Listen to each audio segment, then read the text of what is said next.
खुर्शीद महमूद कसूरी साहब, जो एक तासुर दिया जा रहा है, एक तो जो 6 ग्रुप हैं अमेरिकी मीडिया के या दुनिया के मीडिया के, वन साइडेड सी कहानी हमें सुना रहे हैं। घेरा डाल लिया है, बरतानिया के जहाज आ चुके हैं और जो रिजीम चेंज की बातें हो रही हैं। How realistic these assessments are, और डू यू थिंक कि ये पीस ऑफ केक होगा जो ईरान है, जिस तरह से उन्होंने शाम में किया, जिस तरह से उन्होंने हर जगह किया, इस पर तो ज़रा रोशनी डालें एक जनाब कसूरी साहब।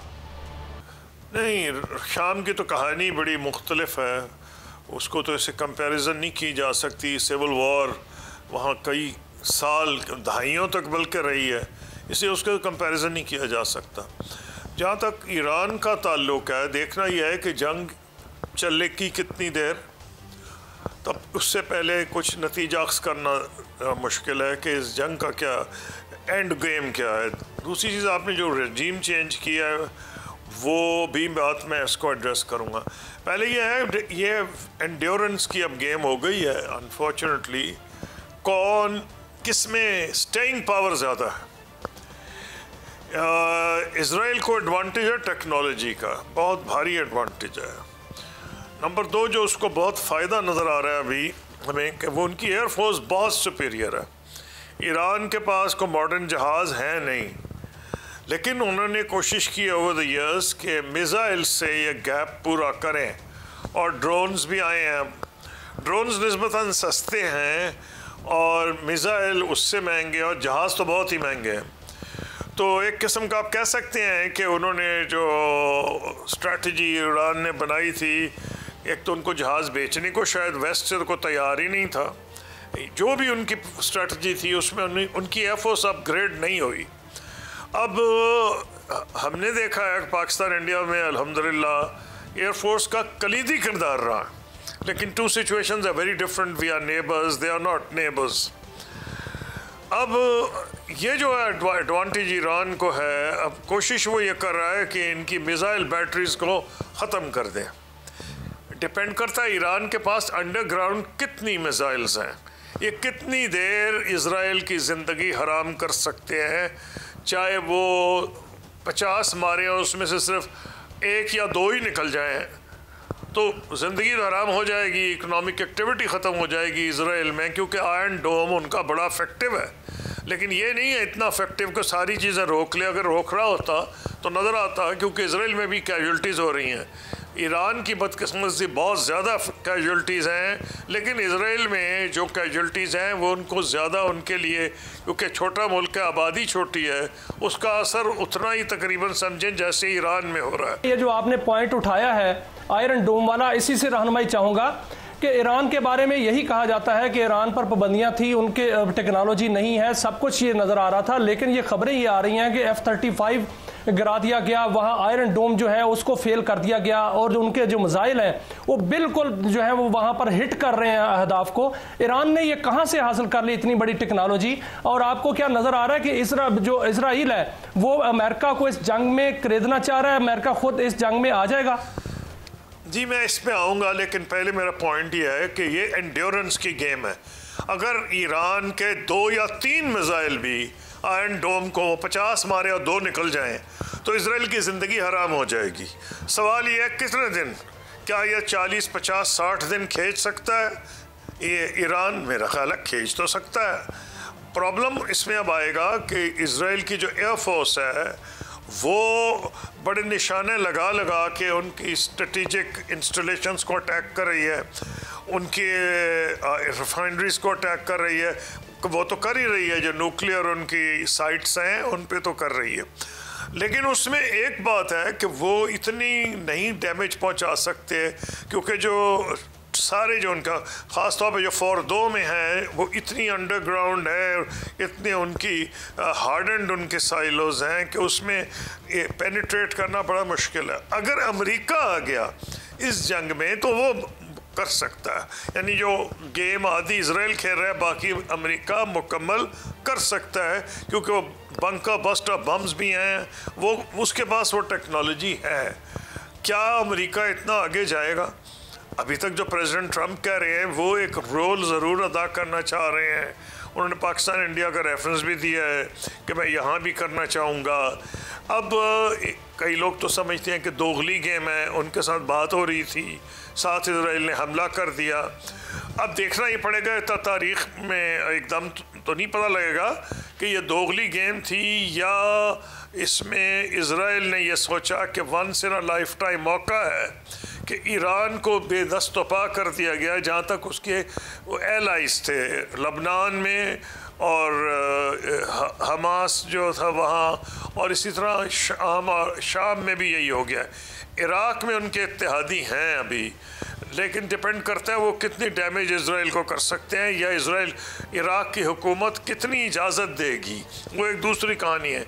तो ये ईरान ने अमेरिका या इसराइल ने जब ये सोचा, ऐन मुमकिन है कि अमेरिका को लास्ट स्टेज पे ना लिया हो कॉन्फिडेंस में, लेकिन उसको ये मुकम्मल यकीन था कि अगर उसने ये काम कर दिया, कामयाबी हुई, तो शामिल बाजा हो जाएंगे और क्रेडिट क्लेम करेंगे प्रेसिडेंट ट्रंप जो कर रहे हैं। क्योंकि इसराइल में अनफॉर्चुनेट अमेरिका में बहुत पावरफुल इसराइली लॉबी है जिसको बाई पार्टीजन सपोर्ट हासिल है।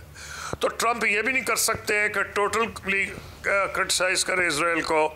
तो अभी लेकिन ये देर लंबी, अगर दोगली गेम है तो लंबी नहीं चलेगी। ट्रंप साहब ने यह कहा है कि मैं कोशिश कराना चाह रहा हूँ। अब क्या चाइना और रशिया जो है कोई इसमें रोल अदा करेंगे, ये आने वाला वक्त बताएगा। चाइना डिप्लोमेटिकली तो कर सकता है। इसी पे रहनुमाई चाहूंगा, इसी बात पे रहनुमाई चाहूंगा कि अगर अमेरिका आ जाता है, डेली मेल ने कहा है कि सदर ट्रंप जो हैं वो जानते थे, उन्होंने खुद मंजूरी दी है, ये डेली मेल ने लिखा है। अगर अमेरिका आ जाता है और जंग करना शुरू कर देता है, जंग में कूद जाता है, तो क्या ईरान की मदद को बाकी कौमें आएंगी या ईरान अकेला रह जाएगा? डेली मेल ने क्या कहा वो तो इतना नहीं है मुस्तनद। हाँ, अगर इंडिपेंडेंट में आए या टाइम्स में आए दूसरी बात है, आपको तो खुद पता है, डिपेंड करता है किसने कहा है। ये तो सुनी सुनाई स्टोरी भी हो सकती है, सच्ची भी हो सकती है, लेकिन जो अभी तज्जिया की इसकी इसलिए ज़रूरत नहीं कि मेरे ख्याल में फ़ैसला होना है कि कितने दिन ईरान सह सकता है। अगर ईरान 2-3 मिसाइल्स भी उसकी गुजर जाएं, आयरन 50 मारे, 48 रोक ली जाएं, तो इसराइल की ज़िंदगी हराम हो जाएगी। उस सूरत में ये मुमकिनात में है कि प्रेसिडेंट ट्रंप के लिए आसान हो जाए जब दोनों अच्छी खासी मार खा लें कि जी वो इसमें कोई रोल अदा करें। तो ये डिपेंड करता है, ये 5-4 दिन में मुझे बदनसीबी से होता नज़र नहीं आ रहा। हाँ, रजीम चेंज बड़ा मुश्किल काम है। ये मुझे नहीं लग रहा कि रजीम चेंज कोई ऐसा आसान काम है जिसका इन्होंने नेतन्याहू ने जिक्र किया है। वो तो कहने को एक किस्म की साइकोलॉजिकल वॉरफेयर भी होती है जंगों में। तो मैं ये समझता हूँ कि अगर उनके जर्नल मार भी दिए हैं, उनके इंटेलिजेंस के बंदे, बहुत बड़ा क्वेश्चन मार्क है ईरान पे कि किस तरह उसने अलाउ किया इतनी ज़्यादा जासूसी कि ईरानी इजराइल के लिए जासूसी कर रहे थे, मोसाद के लिए जासूसी ईरानी कर रहे थे। ये बहुत बड़ा क्वेश्चन मार्क है। और इसमें यह भी नहीं पता कि जासूसी का नेटवर्क कितना बड़ा है, कि बाकी जो ईरान की लीडरशिप है किस हद तक बची है। इसके बाद निर्मस जवाब नहीं। हैरान कुन बात यह है कि उन्होंने चुन चुन कर इनको मार दिया। यानी इसका एक तरीका तो, एक तो बंदा दलील ये दे सकता है कि बेवकूफ़ाना काम था, इनको बंकर्स में होना चाहिए था, फलां जगह होना चाहिए था, होना ही नहीं चाहिए था घरों में। दूसरी चीज़ ये है कि घरों में तो इनको होना नहीं चाहिए था। ये तो I can't understand why they were there. हर एक को नज़र आ रहा था कि हमला होगा। जिस दिन न्यूयॉर्क टाइम्स की स्टोरी आई है, क्लियर हो गया था कि हमला होगा। फिर प्रेसिडेंट ट्रंप ने कहा कि जो नॉन एसेंशियल उनके डिप्लोमेटिक मिशंस में लोग हैं, फैमिलीज़, उनको विड्रॉ कर लिया। तो क्यों ये अपने घरों में बैठे थे, ये तो मेरे बिल्कुल मैं इसका जवाब ही नहीं दे सकता। अच्छा, ये तो सूरी साहब आपने ठीक कहा कि बड़ा अटर फेलियर ऑफ इंटेलिजेंस था on the part of them, उनको देखना चाहिए। मगर अभी जो थोड़ी देर पहले आपने बात की, क्योंकि खबरें आ रही हैं कि वो रजा शाह पहलवी के जो फर्जंद हैं उनको कपड़े इस्त्री करवाने शुरू कर दिए हैं बकौल उनके। मगर सवाल मेरा ये है कि आपने जो रजीम चेंज की हमने मिसालें माजी में देखी हैं, या तो आप फिजिकली आपका फुट ज़मीन पर हो, आप अंदर फौज लेके जाएँ, इराक का मैं इशारा कर रहा हूँ। अगर मैं ऐलान की बात कर रहा हूँ 73 में, तो आपके पास तो एक पिनोशे होना चाहिए या आपके पास एक कंप्रोमाइज्ड रूलिंग एलीट होनी चाहिए, अगर दीगर मुल्कों की तरफ मैं इशारा कर सकूँ तो। आप ये समझते हैं? और फाइनली अगर ये इस तरीके से एक और इराक बनता है तो हमारा बड़ा लंबा बॉर्डर है, हमारा क्या रोल है और हमें क्या करना चाहिए जनाब कसूरी साहब? देखिए, पहली बात तो ये कि मुझे रेजीम चेंज होती इसलिए नज़र नहीं आ रही कि ये लोग ग्राउंड पे बैठे हैं। इजराइल के पास इतनी फौज ही नहीं है ना, कॉमन बॉर्डर है। हाँ, अमेरिका क्या ये रिस्क लेगा? मैं नहीं समझता लेगा। अमेरिका अपने ग्राउंड ट्रूथ भेजेगा? जो उसने वियतनाम में देखा क्या हुआ, उसने इराक में देखा, उसने अफगानिस्तान में देखा है। और अमेरिका का पब्लिक ओपिनियन डेड सेट है कि वो अपने फौजी मरवाए भेज के दूसरे मुल्कों में। और प्रेसिडेंट ट्रंप ने इलेक्शन ही इस बुनियाद पर लड़ा था।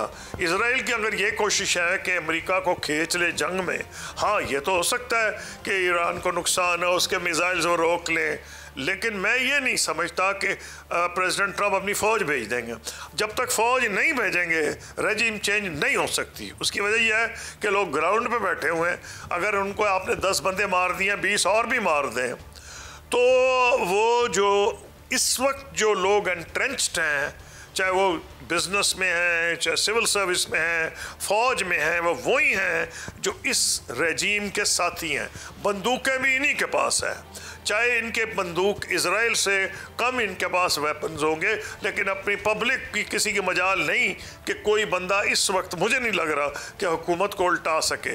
रज़ा शाह पहलवी के जो साहबजादे हैं वो ठीक है, वहाँ बड़ी देर से एक रॉयलिस्ट, जैसे नेपाल में भी एक रॉयलिस्ट है अर्ज, कई लोग समझते हैं कि गलत हुआ, उसके दौरे बहुत अच्छा हो रहा था, प्रोग्रेस करता, मौलवियों ने आके बेड़ा गर्क कर दिया, तो एक राय है ना वहाँ। लेकिन रज़ा शाह पहलवी के ग्राउंड में कौन से सपोर्टर्स हैं? वो कैलिफोर्निया में बैठे होंगे, वो लोग अमेरिका में बैठे हैं, यूरोप में बैठे हैं, जो समझते हैं कि वो ईरान ज़्यादा अच्छा था। लेकिन वो तो इनकलाब नहीं लाएंगे ना, इनकलाब तो वो लाएंगे जो ईरान में रह रहे हैं। तो मुझे वो नहीं नज़र आ रहा कि कोई इतना मजबूत है कि जो इस्लामी इनकलाब के बाद रेजीम आई है इसको ज़बरदस्ती चेंज कर देगा, सिवाय इसके कि इन्वेजन हो, इन्वेजन भी अमेरिका के ट्रूप्स करें, जो मुझे बिल्कुल नज़र नहीं आ रहा।